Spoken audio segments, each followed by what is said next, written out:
500 సంవత్సరాల్లో వచ్చిన భారీ వరదలు 29 లక్షల క్యూసెక్కుడు తట్టుకున్న కాళేశ్వరం ప్రాజెక్టు, మేడిగడ్డ బ్యారేజు ఏమాత్రం వరద లేని సమయంలో ఎట్లా కూలిపోతుంది? ఎట్లా ఒక్క పిల్లరే, అది కూడా ఒక్క పిల్లర్కి ఎట్లా డ్యామేజ్ అవుతుంది? దాని మీద నేషనల్ డ్యామ్ సేఫ్టీ అథారిటీ ఏమీ మాట్లాడలేదు. నేను ఎందుకు ఈ కంట్రోల్డ్ ఎక్స్ప్లోజన్ గురించి చెప్తున్నా అంటే, ఇదే సమయంలో ఉక్రెయిన్ రష్యా మధ్యలో జరుగుతున్న యుద్ధంలో భాగంగా కకోవ్కా అనే ఒక డ్యామ్ను, 50 సంవత్సరాల డ్యామ్ను దుండగులు కంట్రోల్డ్ ఎక్స్ప్లోజన్తో పేల్చేసారు. 100 మంది చచ్చిపోయారు.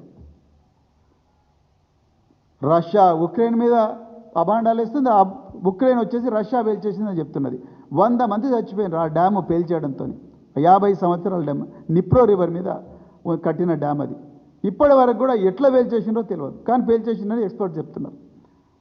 నిజానికి మహదేవ్పూర్ పోలీసులు కానీ లేకపోతే భూపాలపల్లి పోలీసులు కానీ వెంటనే చేసిండాల్సిన తర్వాత అయినా ఆ పిల్లర్ల శాంపుల్స్, అక్కడ ఉండే భూమి శాంపుల్, అక్కడ మీటర్ రీడింగ్స్, డ్యామ్లో ఉండే రకరకాల ఇన్స్ట్రుమెంటేషన్ రీడింగ్స్, అదేవిధంగా సీస్మిక్ డేటా, అంటే భూకంపం ఏమైనా ఒక మైల్డ్ తక్కువ తీవ్రత ఉన్న భూకంపం ఏమైనా వచ్చిందా అన్న డేటా, అదేవిధంగా కాల్ డీటెయిల్స్